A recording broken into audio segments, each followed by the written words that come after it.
As you all know, Pope Francis died on Easter Monday and was buried a few days after he was dead. And the new Pope was elected. The new Pope is Cardinal Robert Francis Prevost, an American from Chicago. At 68 years old, he chose the name Pope Leo XIV. This is historic because he is the first Pope from the United States. Before he became Pope Leo XIV, he was just a boy with a silent prayer, a dream no one believed, not even him. The humble beginnings of Pope Leo XIV. On a cold winter day, in a forgotten village, a boy named Matteo was born. His family was poor, his father a farmer, his mother a woman of deep faith. They had no books, no luxuries, just hard work and the church. But Matteo was different. At night, while the village slept, he would climb a hill and stare at the stars, whispering, "God, do you see me?" In school, he asked too many questions. Why do we suffer? Does God speak to boys like me? His teacher scolded him. Faith is not for questions. But Matteo never stopped searching. He read every book he could find, even the old Latin ones in the church. The priest noticed him. "You have a gift," he said. But Matteo didn't feel gifted, he just felt hungry. Not for food, but for purpose. One morning, before sunrise, he packed a small bag, kissed his mother goodbye, and left his village forever. The journey to Rome. Matteo walked for days, sleeping in barns, eating scraps, always whispering, "God, if you are listening, show me the way." Finally, he reached Rome, a city of marble, crosses, and mystery. Dirty, tired, and penniless, he stood before its grand churches, his heart pounding. Is this the beginning, or the end? He followed the sound of church bells and found an old, forgotten chapel. "Can I help here?" he asked the priest. The man frowned. "You're just a boy." "I can sweep. I can clean," he said. And so he stayed. Days passed. He swept the floors, washed the walls, and carried wood for the fire. At night, while the priest slept, Matteo read by candlelight Latin prayers, stories of saints, words he barely understood. But he kept going.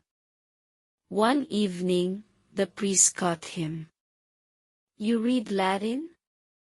"A little," Matteo whispered. The priest handed him a book. "Read this." Matteo's hands shook, but he did. The priest smiled. "You have a gift." From that day, everything changed. Shadows in the church. Years passed. Matteo was now Brother Matteo, a scholar in black robes. But as he walked the halls of power, he saw things that troubled him: gold, corruption, leaders who ignored the poor. One day, a weeping woman begged at the church gates. Priests walked past her. Matteo stopped. He gave her bread. Sat with her. Listened to her. "God sees me," she said, "but his house is closed." Those words burned in his heart. He began writing in secret, truths about greed, hypocrisy, and the church's failures. He hid the notebook under his bed. But whispers spread. "Brother Matteo asks too many questions." He is dangerous. One priest warned him, careful. Words are fire. Matteo replied, yes. And sometimes, fire is needed. He still prayed each night. Still served. But his heart was not quiet. He didn't want to leave. He wanted to heal. But healing sometimes hurts. One evening, as he sat alone, he held the notebook in his hands. He whispered, will my words help the church or destroy me? The call. Then, one rainy morning, a letter arrived, gold seal, red wax. The Holy Father requests your presence. The Pope wanted to see him. Trembling, Matteo entered the Vatican. The Pope, an old man with kind eyes, spoke softly. I've read your words. You see what's broken. Will you help fix it? Matteo bowed his head. I will try. That moment changed everything. Matteo was no longer just a monk. He became an advisor, a voice in the Vatican, not because he wanted power, but because he couldn't stay silent. He began to meet with cardinals, to speak in rooms he once only cleaned, and to write letters the whole church would read. But not everyone was happy. Too young, some said. Too bold. Too dangerous. Whispers returned. Warnings followed. Still, he stayed. One night, he walked through the Vatican garden, alone, stars above, silence below. He thought of his village, the hill where he first asked, God, do you see me? Now he felt seen but also watched, loved, and feared. The election. Years later, after the Pope's death, the cardinals gathered to choose a new leader. Names were whispered. Too young. Too bold. Too dangerous. But one name kept returning, Matteo. On May 15th, something amazing happened in Vatican City. White smoke came from the chimney of the Sistine Chapel. The bells rang. This was a big sign. It meant the Catholic Church had a new leader, the Pope. A new Pope is chosen. The new Pope is Matteo, an American from Chicago. At 68 years old, he chose the name Pope Leo XIV. This is historic because he is the first Pope from the United States. The world would now know him as Pope Leo XIV. Why is this important? The Pope is the leader of over 1 billion Catholics worldwide.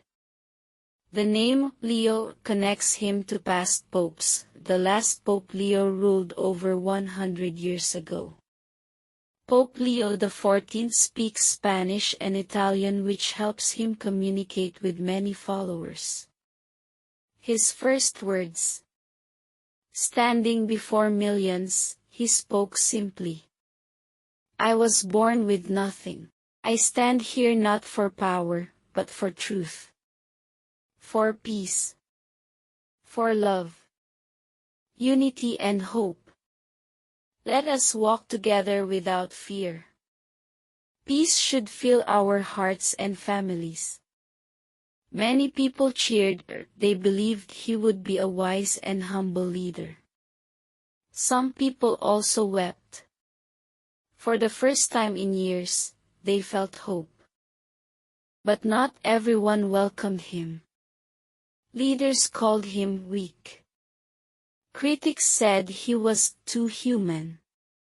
But he walked with the poor, ate with the homeless, forgave his enemies. One night, exhausted, He looked at the stars and whispered, "God, how long can I carry this?" The wind answered with silence. Alone in his room, he wrote in his old notebook, "Thank you for the fire. Thank you for never leaving me." He wasn't just a pope. He was still Matteo, the boy who once asked, "God, do you see me?" And now, the whole world did. What's next? The world is watching Pope Leo XIV. Some wonder, will he bring change to the Church? How will he help Catholics around the world? But one thing is certain, his journey from Chicago to the Vatican is an inspiring story. What do you think about the new Pope? Let us know in the comments. Want more easy English stories? Subscribe to Go English Stories for slow, clear, and fun lessons every week.